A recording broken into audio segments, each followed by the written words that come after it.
જામનગરમાં વહેલી સવારે પડેલા ભારે વરસાદ વરસ્યો તો ભારે વરસાદથી શહેરના અનેક વિસ્તારમાં પાણી ભરાયા હતા।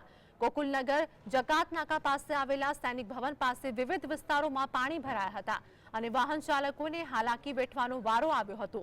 પહેલા વરસાદે જ તંત્રની પ્રી મોન્સૂન કામગીરીની પોલ ખોલી નાખી।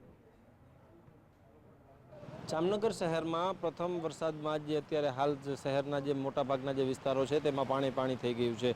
જામનગર શહેરના અત્યારે હાલ આપણે ગોકુલનગર નજીક આવેલા સૈનિક ભવન પાસેના વિસ્તારમાં જ્યાં આપણે ઉપસ્થિત છીએ, જ્યાં હું આપને દ્રશ્યો બતાવીશ કે જે પ્રથમ વરસાદમાં જે કઈ પ્રકારની પરિસ્થિતિનું નિર્માણ થયું છે। જે પ્રથમ વરસાદમાં જ જે અહીંયા પર જે મોટા પાયે જે પાણી જે છે તે અહીંયા પર ભરાઈ ગયું છે અને જે વધારે પ્રમાણમાં પાણી ભરાવાના કારણે જે સ્થાનિકોને જે છે તે હાલાકીનો સામનો કરવો પડી રહ્યો છે।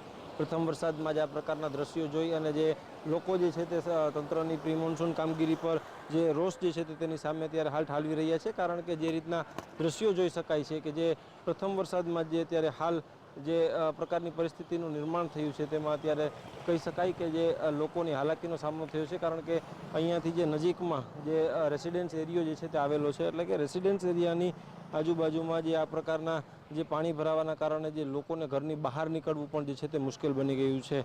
વાહન ચાલકોની હાલાકીમાં પણ મુશ્કેલી થઈ છે। એટલે કે લોકોનું કહેવું એમ છે કે હજુ જામનગરમાં જે છે તે આટલો બધો વરસાદ વરસ્યો જ નથી, પણ છતાં પણ જે આ પ્રકારના જે દ્રશ્યો છે તે લોકોને અત્યારે હાલ પરેશાન જે છે તે કરી રહ્યા છે। એટલે કે જો વધુ વરસાદ થાય તો જામનગરની પરિસ્થિતિ શું થશે તેને લઈને લોકો અત્યારે હાલ ચિંતા જે છે તે વ્યક્ત કરી રહ્યા છે। કેમેરામેન પુનિત રાઠોડ સાથે અર્જુન પંડ્યા, GSTV ન્યૂઝ, જામનગર।